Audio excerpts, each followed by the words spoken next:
And that particular morning, I got up early, got in my car, and it was like I heard a voice and it said, "What are you doing?" And I remember thinking to myself, what am I doing?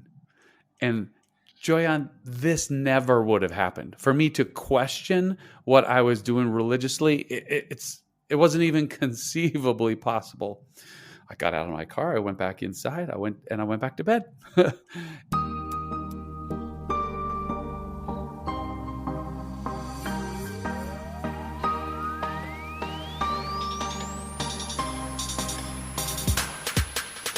Welcome back to another episode on Find Joy with Joyan, the podcast that is all about helping you live and lead a life with joy. I'm your host, Joyan Chan, and every Wednesday we are giving you access to the world's best and brightest minds in their fields on our show. Listen in as these leaders impart their wisdom, inspiration, and stories to empower you to live joyfully with intention, passion, and purpose, and celebrate the struggles and overcome the challenges we may face each day with the tools and insights that we are going to share with you. Whether you are looking to improve your relationship, find your passion, learn how to embrace the present moment, deepen your spiritual connection, or learn the magic of manifestation and law of attraction to attract more abundance, this podcast is here to guide you every step of the way. As your host, I am also challenging myself to dig deeper to learn and unlearn and ride along with you. We are not here to tell you how to live your life because it is your life. But this life is all that we have right now. So my friend, why not live our life to the fullest? So I hope these conversations and stories will guide and inspire you to live your life to your highest potential and a life that you are proud of as you continue to grow and evolve in your own journey. So if you are ready to start living a more passionate, purposeful, and joyful life, join us every Wednesday on Find Joy with Joyan for inspirational stories, powerful message, fun conversations, and empowering thoughts with me and my special guests and friends. And now, without further ado, let's dive into today's episode. Do you want to crack the code to negative subconscious programs that keep you poor, sick, and frustrated? Our guest today has helped over 1,000 people overcome their negative subconscious blocks, reach their financial goals, improve their relationship, and overcome past trauma for a decade. He's a licensed acupuncturist and functional medicine specialist. He is the US distributor of the famous Rubamine products from Switzerland that change how you think.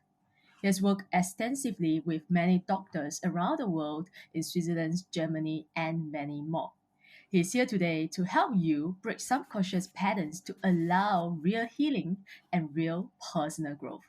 So, ladies and gentlemen, help me in welcoming the one and only Nickolas Fransen. This episode is sponsored by Get the Law of Attraction. If you have been listening to this podcast, you will know that I am a big believer of the universe and the law of attraction. Get the Law of Attraction is a spiritual and inspirational company that gives you something really good like chocolate chip cookies to feed your soul and your mind every single day. They provide daily Instagram posts and reels on the universe, gratitude, spirituality for your headache life. They also have an educational course on the Law of Attraction and Gratitude Journal, and their links are in the show note below. Go to their website and use promo code Joyan, Joyan, when you sign up to get $25 off. Well, that was quite an introduction. You did such a great job making me look so good there, Joyan. You are doing great. Thank you so much for taking the time out in your evening to come on my show and talk about one of the topics that we all want to learn. You talk about subconscious mind a lot and how to break our subconscious patterns and programming. So when I was doing my research, you actually said that you shared this truth, astonishing truth, that our behaviors and results in our life are 95% predictable based on how we were programmed as a child. So my first question is, how do we first discover what kind of programming are we currently running in our life as an adult today? Such a great question. When we want to try to decipher what are these hardwired programs that we've kind of been wired to have, How do we break them if they're negative, right? So you and I, we both come into this world. We don't have a choice on our parents, right? Sometimes some of us have really great parents. Sometimes some of us don't, right? And maybe someone's upbringing was not as great as it could have been. But in those beginning years, Joyan, you don't have the ability to really distinguish what's good advice and what's bad advice. Okay. So you are essentially being programmed by your loved ones, your parents, your grandparents, your teachers, those that are nearest to you, that spend most time with you, that certain things are okay and that certain things are not okay. Here's how you behave in society. Here's what society expects. And here are the other things that are not acceptable in society. And if you had good beginning programming, then you begin to make your way into the world and you do well. But what if that programming was not good? Maybe words were said to you like you're not worth anything. Maybe you went through abuse as a child. Maybe it was emotional or verbal or sexual. And maybe there were circumstances that programmed you that were harmful. So as we age, we take that programming with us. And we can all of a sudden now we start to see, in our 20s, in our 30s, in our 40s, we're making the same mistakes that we were making when we were teenagers. Okay. And so this is all about how we develop these subconscious programs. Okay, so what exactly are subconscious programs? Because I think you just kind of explained it, but I just want to really, if you could give one sentence or one definition, if you will, how do they affect our life, especially, and how do they limit our potential in any areas? Because you talk about financial goals, improve your relationship. How do they really limit our potential? So let's talk about subconscious blocks, Yeah. okay, or negative programs. Okay, so there's three main ways that we get subconscious blocks or we have these negative programs. Number one, trauma. This could be when we were young. It could be when we were a teenager. It could be older. And it's different for everyone. It could be the loss of a loved one. It could be a divorce. It could be abuse of some sort. This actually alters brain chemistry to a certain extent, increases the level of cortisol, which is a kind of a stress hormone. And so when we undergo any sort of trauma, we have the ability to siphon that sort of off part of our brain and kind of tuck it over here so we can continue to go, we can function as an individual. But that experience sort of shapes our being. So now what we used to think was a safe place now is fearful. Okay. So that's one of the main ways that we get some of these subconscious blocks that prevent us from excelling in life. So, we talked, you mentioned earlier, how do this stop our financial goals? Yeah. What if you were taught when you were young, money is the root of all evil, that you shouldn't actually seek after it, that it's, rich people are snobs and they're pigs and they don't care about anybody else. And you're young, you can't really decipher, okay, really what's true and what's not. So you grow up thinking rich people are bad people, or I shouldn't focus on making money because that makes me a bad person. That brings us to the second way we develop these subconscious blocks, and that's through learned behavior. The programs we were made as kids or in school that we were taught. So we have trauma, where we have an experience that teaches us, oh, I have to be sad now based on this, or oh, I have to be scared now because of what happened. Second one is learned behavior. So now we figure out, oh, what I am taught, actually, if it was negative, can hold me back from accomplishing my goals. And then the third one is inherited values. So our moms and dads, they give us a little bit of each of them, right? And we inherit some of their strengths and we inherit some of their weaknesses. So there was a study done actually on survivors of the Holocaust. And this was done by Dr. Rachel Yehuda in New York. She found that the children of survivors of the Holocaust who had been in Nazi camps actually had a higher ability or higher level or predisposed condition to be more anxious than other Jewish individuals who did not go through the Holocaust.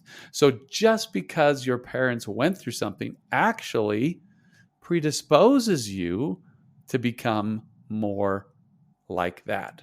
But the flip side works as well. What if your parent was, strong? They went through some difficult things. It made them stronger. They healed. Guess what? They passed those good types of genes onto you as a child. And so now you have more ability to handle stressful situations without breaking down. So that's why 95% of your behavior is often predictable just in those first few years. What you've inherited, what trauma you've been through, and what you have learned in your life from those early years. Whenever I talk to experts like you, it just makes me think that it's so crazy in the sense that to a certain extent that we are still carrying all these programmings and conditionings from our childhood now that we are might be in our 20s, 30s, or even 40 or even 50, and we're still thinking about all these learned behaviors and past trauma that happened almost a few decades ago. Isn't it Or insane? even generations ago. Even generations ago, And why is right? so? I mean, why is it so hard to break this subconscious belief? It's the way that the body works. So we can talk a little bit about epigenetics. So we know about genes, right? And we inherit genes. We can't actually change our genes, but we can change how our genes are expressed. We call that the science of epigenetics. Mm. Simple example, you have an individual who has diabetes in the family. And that individual says, you know what? I'm going to change my diet. I'm going to exercise more. I'm going to do good meditation. I'm going to do all these things for my health. He can begin to change how his genes are expressed. Can he pass that on to his children? Yes, he can begin to break the cycle and pass on better gene expression to his progeny so that they may actually break that cycle and be able to maybe be diabetic free. So this comes down to the old battle of nature versus nurture, right? What I mean by that is, I'll give you an example. My mother had an older sister, and my aunt, she was fun, super fun, just a party to be around. Well, when she was in her early 20s, she got pregnant. She gave up a child for adoption. Okay. And none of my mom didn't even know this until like almost 40 years later. And her sister, my aunt, had actually died. And out of the blue one day, she calls up my mom and says, "Are you the sister of her sister?" And she says, "Yeah." She says, "Well, I was adopted when I was young, and she was my mother." Okay. And she began to describe to my mom all of the things that happened in her life. And my mom hung up the phone. I remember she said, "That woman is just like my sister, exactly like my sister." And she had been adopted into a very religious home that was fairly strict and very loving and all this sort of stuff. But she inherited hardly any of those beliefs. And she went clear after what she had inherited from her mother rather than what she had been taught from her adopted family. So it's the nature versus nurture. These patterns do get hardwired. They can be inherited, and we need something really, really strong and new to help break some of these patterns because they are possible. Okay, so I'm sure we are going to talk about what is new that this is the remedies that you have developed. And you call it the therapy in a bottle, if I'm not wrong. And I really love that word. Now, um, I'm glad you like it. It took me a yeah, long time to think of that one. very cool. So, and you develop the remedies that breaks these subconscious blocks and programmings. And can you talk to us about that? And how does it really help people to connect with their subconscious mind and you know and to explore the underlying causes of their challenges? So, the way that these remedies, they're a homeopathic remedy. So, it's a natural sort of remedy similar to a supplement for those people who don't know about homeopathics. It was developed by a German doctor about 20 years ago, Joyan. And he was working with a lot of women that had been through a lot of emotional sort of conditions. And he was using remedies at the time called Bach flower remedies. Okay. A lot of people have heard of Bach flower. You can buy these in most natural health food stores. They are flowers and they've been diluted down. That's what a homeopathic is. It's the original substance and you dilute it down several different times. And they kind of retain the essence of those, whatever substance you diluted. So he was using these flower remedies and he says, I was getting really great results. But after about 3 months, he says it was great for business because they'd always come back. It just seemed like I wasn't making a lot of permanent headway. I was getting them help, but it didn't really get them all the way. So he kind of went on a little bit of a quest trying to figure out, and he created 28 different combinations of homeopathics that were designed to treat 28 different emotional conditions. And he began to use them with his patients. Amazing things started to happen. He caught the attention of a German TV show, kind of similar to Oprah in the United States. And from there, it just blew up in Europe. And so from there, he began to treat lots of people, and a lot of practitioners got involved, developed into a huge system. And they're designed to treat some of these underlying subconscious blocks. Some of these could be, I don't feel loved, right? Maybe as a child they were abandoned and they have this difficulty feeling like they're ever going to be loved. Another one could be isolation, craving for good feelings, materialistic behavior, right? They go out and they spend money like crazy and they buy everything because they just can't get that feeling that they're satisfied in some way. So that's kind of a little bit about this system. So it's been 20 years in Europe. I am the one in charge of the United States, but we have, Joyan, it's not just a good idea, right? We've got 8 books. We've got 300 articles. We have 11 clinical studies where we actually took 1,000 patients and they were asked to rank the therapy as excellent, good, satisfactory, or not satisfactory. 86.6% ranked their therapy over a year as excellent, good, or satisfactory. So I'll take those odds to Vegas, 86.6%. So that really shows us that there's something really unique going on here. Wow. Okay, so why do you call it a therapy? So does it mean that we don't need to go to a therapist if, let's say, someone is suffering with anxiety or depression or chronic stress?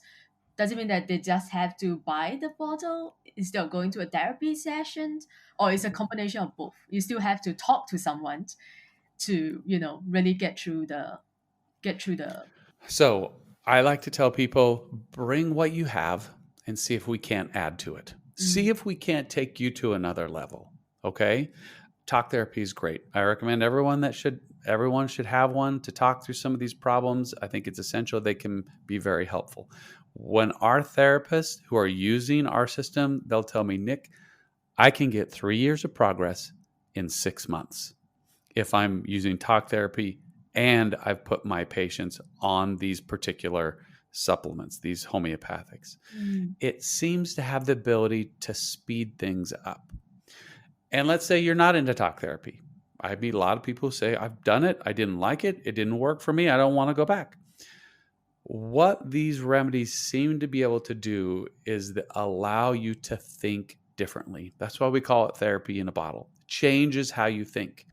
What I mean by that is it allows you to have new thoughts about a scenario that you may not have had before. So let me give you an example from my own personal life. So when I was introduced to these remedies, they told me, well, you have to try these. And I'm like, okay, fine. Now, Joyan, I grew up in Idaho in the United States. Okay. We're talking, it's cold. I grew up on a potato farm.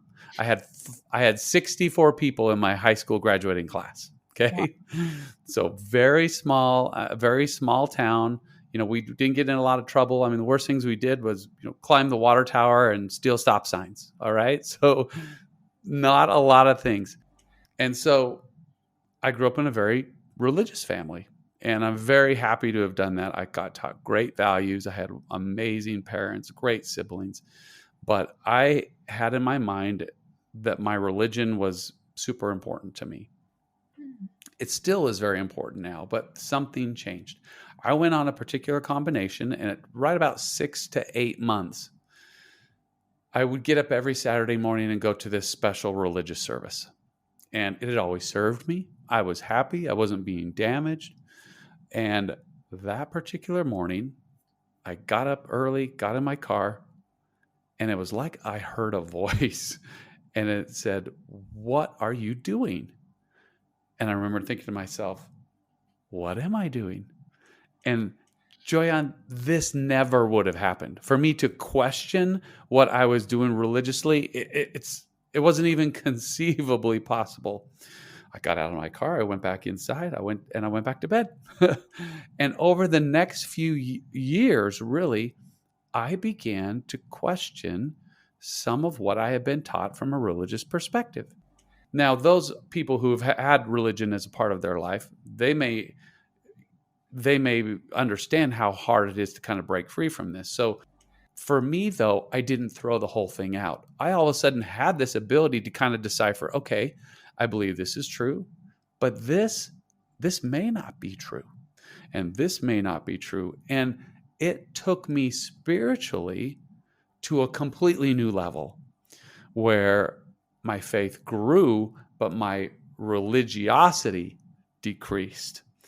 And so it seems, and most of the people that go through our program, they just say, those thoughts would have never occurred to me before. I would have never gotten out of that particular situation. And so that's why we talk about a therapy in the bottle and how it actually changes how you think.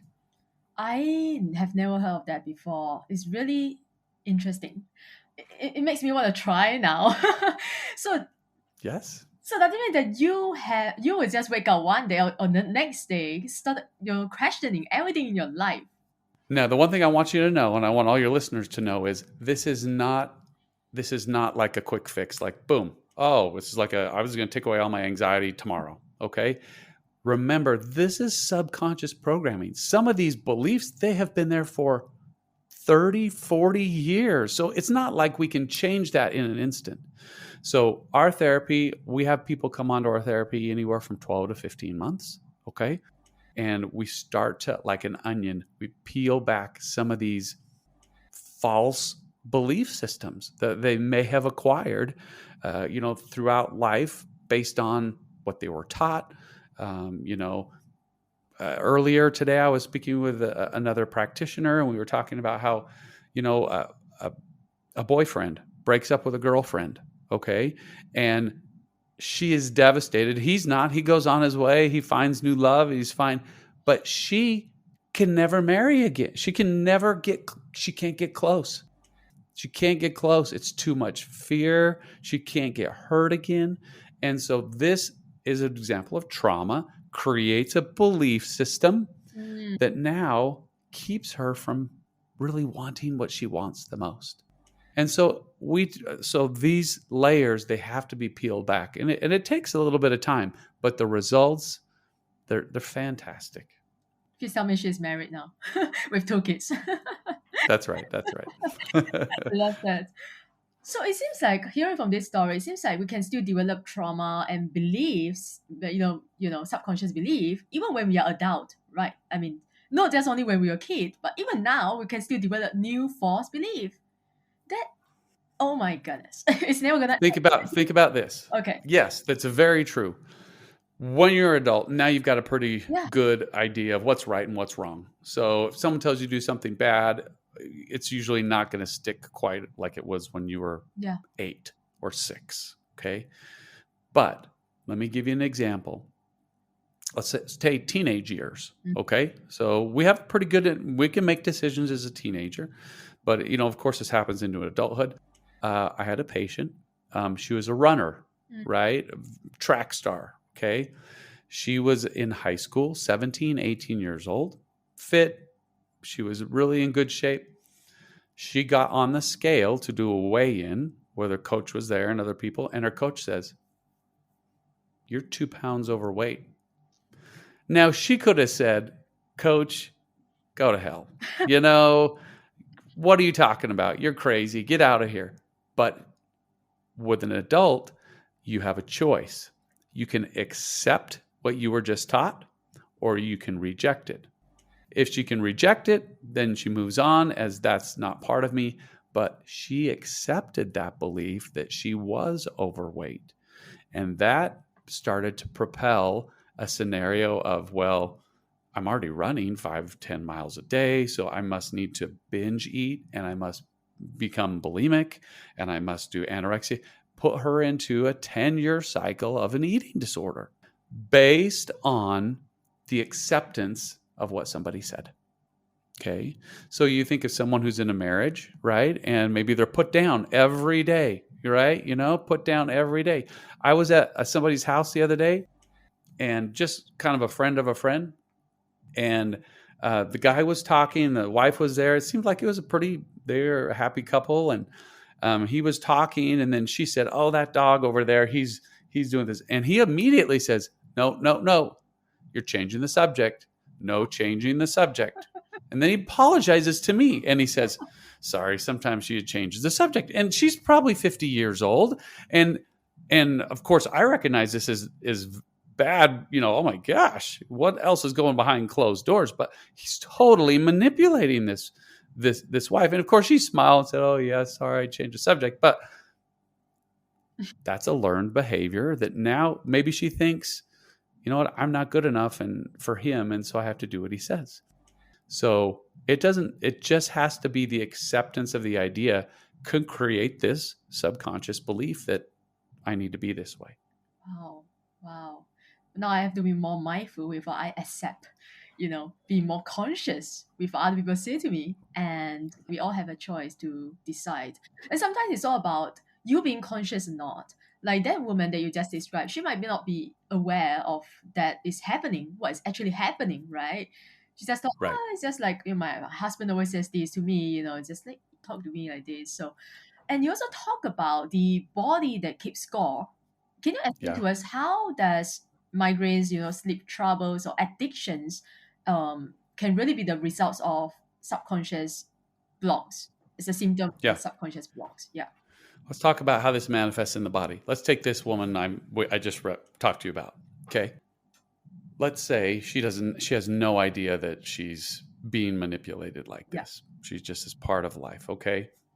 She's not you and I would look at her and go, she can't speak her voice. Mm.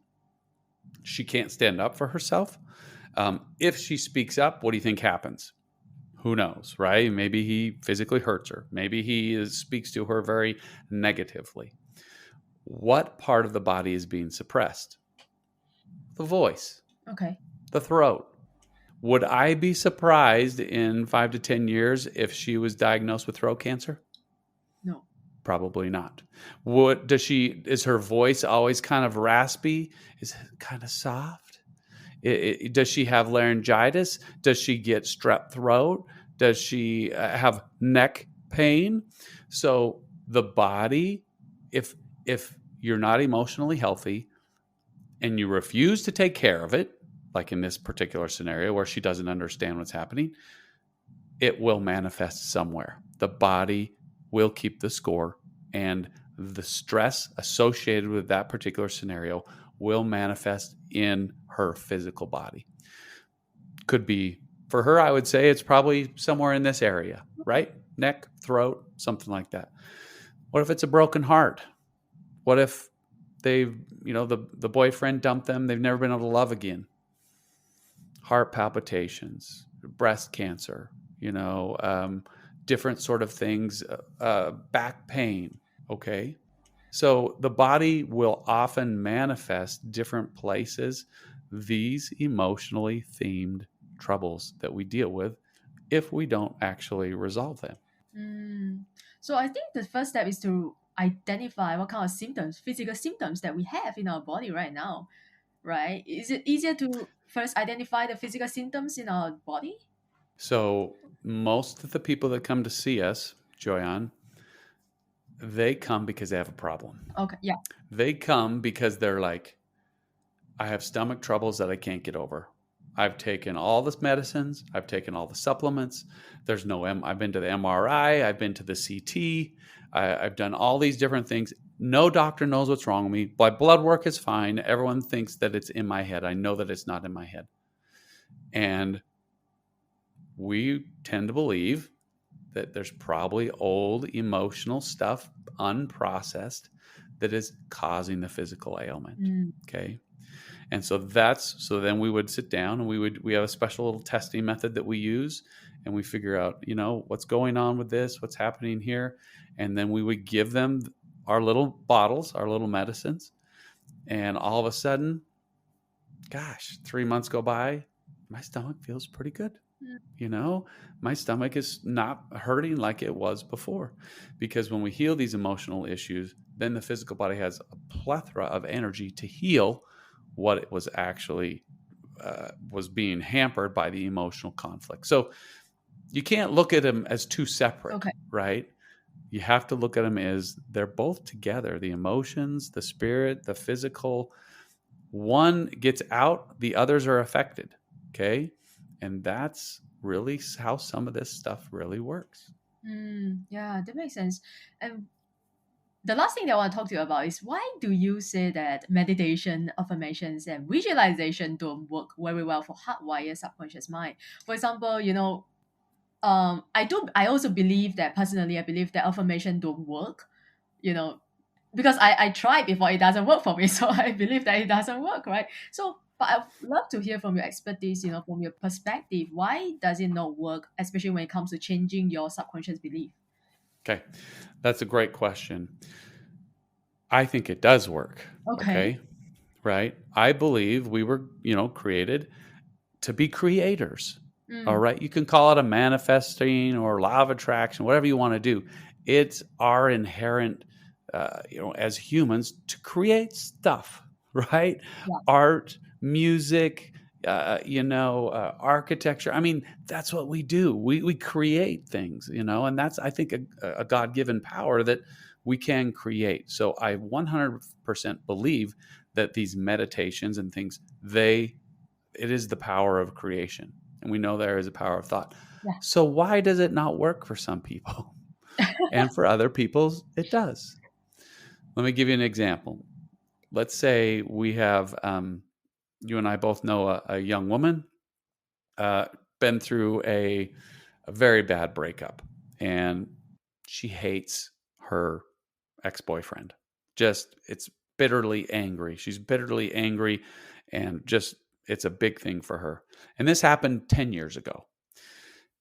Let's say she's sitting on the beach in Bali and she wants to change her life, and she's going to meditation seminars, and she's, doing all the dances and the movements, and she's sitting on the beach visualizing, being successful and, finding this new partner. And then comes in this thought, I hate that guy so bad. I hate that old boyfriend. I wish I could get him out of my mind. Oh, okay. Beaches and Bali. And then she tries to go back to her meditation. What if the reason why some of our meditations and our manifesting doesn't work is because we have subconscious blocks that interfere? You would not believe how many people get through our program 6 to 9 months and they go, it's forgiveness. I have not been willing to forgive. And now I know that's what's holding me back. That's what's causing my physical chronic pain. I know that's what's causing my migraines. And I know that's why I'm not progressing the way I want. So I like to say, as I've said earlier, bring what you have, bring your meditations, your everything you got. Let's see if we can't take you to the next level. Let's see if you have blocks that you're unaware of, right? Because manifesting is all about, and conscious creating is stuff that you can actually consciously think about. But what if you really are not aware of how deep some of these core beliefs are? and they're blocking you from your financial progress. They're blocking you from having that relationship that you really want because you're still stuck in unforgiveness in the past. So, Mm. with these remedies, we remove that block. And what if now all of a sudden, gosh, I can create what I want to create? This manifesting stuff does actually work, right? I am now making the progress. Doors are opening that were closed before. Things are happening. I'm meeting new people that I never would have met. When we remove those blocks, then this stuff that we are taught about how our thoughts are powerful, they could begin to manifest and change things. How do you address some of the resistance? I'm sure there are people who come to you, they have resistance, certain resistance of even fear. Maybe they have tried everything before. Like, I tried everything, it's one of their beliefs. I tried everything and nothing worked. So they are just, they have developed this resistance or fear when it comes to trying new remedies or so how would you help them address their fear or something? We don't have too much of that resistance because by the time they get to us, they're like, I'll do anything to get better. Right? They're like, I've already done everything else. You're my last hope. You're like, I got nobody else to go to. So they are usually in that position. These are the kind of patients that we usually end up attracting, right? Or the people who are like, I need to get to go another level. How do I get there? We usually don't. If we get a skeptic, it's the husband. Okay? Who's like, really? You're telling me this is going to take care of my wife's problems? She's got a lot of problems. I'm not sure that's possible. Right. So if in that sort of case, we tell them, look, give us a chance, uh, we're not a real expensive thing. We're not $5,000. We're not $10,000 for a year of therapy. We're very affordable, and give us that shot, see if we can't take you to the next level that you want to go to. Yeah, I love that. All right, thank you so much. Before we move on to the final section of the podcast, do you have anything that you really want to share or talk about? Perhaps I didn't ask you or didn't let you. No, I think we covered everything. I just want people to know that, we're out there. You can get a hold of us. And there's hope for some of these people who've struggled all their lives, right? There's abuse victims that I see that are still suffering, and they're in their 60s, and they're just still trying to make sense of where to go in life. They don't have to give up. There is options, right? You don't have to be satisfied with nothing, but you can be happy again. You can find your path. And so that's what we want to offer to those people is, we can help you. Yeah, that is beautiful. Thank you so much for taking your time out. And we always end our podcast with final five rapid fire questions. And every question has to be answered in one word or one sentence maximum. Oh, okay. Are you ready? I'm ready. The first question is, what is one thing you wish you knew earlier?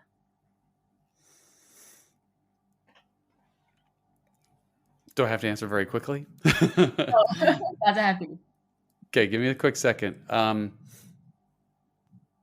important relationships are in life? Wonderful. Next question. If you could live your life all over again, what would you do differently? Nothing. That was fast. Life is an experience, and it's a learning experience. And I love taking those and being able to use them. Yeah, It becomes who we are. that's so true. Yeah. The third question. What is something you're trying to learn or curious about right now? I'd like to learn more about physics and the what happens on how the laws of physics work in the universe. Wow. Okay. Okay. Interesting. Once you have learned that, you can come back and share with us what you have Yes. discovered. The next question is, if you have 5 minutes and the whole world were listening to you, what would you say? Life is a journey. Don't waste it. It's a journey, it's a gift. Every experience will work for your good if you let it. Bad things will turn you into a stronger person, and enjoy the good things when they come. Wow. That's So beautiful. It's like a motivational speech. I love that. The last question is, what brings you joy? Family, family, and family. The only things at the end of life, I've worked with a lot of elderly people. I've never heard anyone say, Money, I money, wish I, money. I wish I had worked harder and bought that bigger house. I wish I had, I wish I had not had a great relationship with my children. It's all about our families and our relationships that we take with us out of this life. Wow. And all the memories that we created together, right? Right, right. That's so true. Thank you so much. And where can I send people to you? Yeah, so love to come to our website. We got a big button on there that says, we want to hear your story. You can book a free appointment. It's www.privia, Privia, naturals with an S.com. And you can learn. We've got lots of articles there. Our clinical studies are there, all about our method of treatment. And book an appointment. I'd want to hear your story, and I'd love to connect. Yes, ladies and gentlemen, bring what you have, remember, to Nick, and he wants to hear your story. All right, I hope you love and learn a lot from this episode. Go follow Nick, go to his website. I'll put all the links in the show note below. Connect with him, book a session with him, check out all the amazing things that he is doing, and do check out I might personally go and try out the therapy in the bottle, and I want to share with you what I have learned about myself. And to learn more about what I do and connect with me, follow me on Instagram and visit our website. And also, we release new episode every Wednesday, so make sure you subscribe, hit the subscribe button so you never miss another episode. And I will always leave you the same way as I leave you every other episode. Show up. The world needs you, and you need you. Thanks for listening today, and I wish you all a joyful and amazing day ahead. Thanks again to our sponsor, Get the Law of Attraction. Follow them on Instagram for daily spiritual enrichment and encouragement, especially if your spiritual ice cream cone is melting a bit. You will get a fresh scoop of your favorite flavor of spiritual encouragement and insights. Find Joy with Joyan listeners will get $25 off when you go to their website and use promo code Joyan, Joyan, when you sign up for their Law of Attraction course and gratitude journal. Once again, that is Joyan, Joyan, for $25 off, and their links are in the show note below.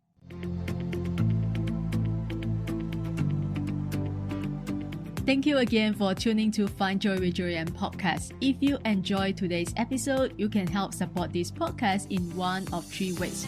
1.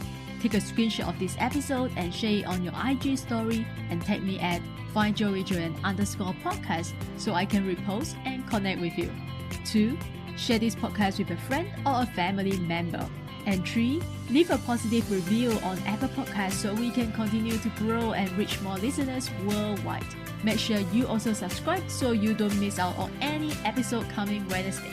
Thanks for being here, and I will see you soon in the next episode.